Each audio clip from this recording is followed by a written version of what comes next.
Wielst de ene groep vluchtelingen eindelijk voor langere tijd te plak is in het WTC, moet er op oren plakken waar crisisopvang ingejocht te worden. Likos hier in Frensje.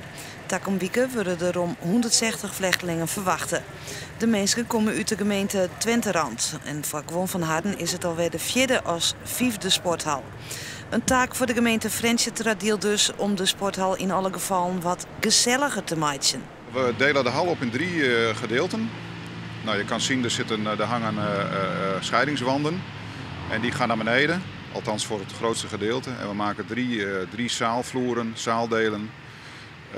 Weerszijden komen de bedden te staan en in het midden een soort gemeenschapsruimte, leefruimte waar mensen kunnen eten en een beetje rustig zitten. Het vluchtelingendebat wordt ik in Friesland heel iets voeler. Benamen op internet is er een protte kritiek op de opvang van de streamvluchtelingen. Doch is daar in Frensje nevens de gemeente net volle van te vernemen. We zien natuurlijk in het nieuws, in de pers, heel veel negatieve berichten. Maar ik denk toch niet dat dat het algemene gevoelen van de mensen vertolkt. Want hier in Franeker werkelijk hartverwarmend. We hebben veel telefoontjes gekregen.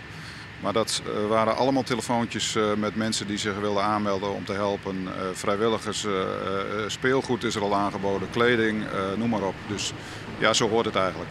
De vluchtelingen worden morgen aan het eind van de middag in Frensje verwachten. Ze bleven 6 dagen in de opvang.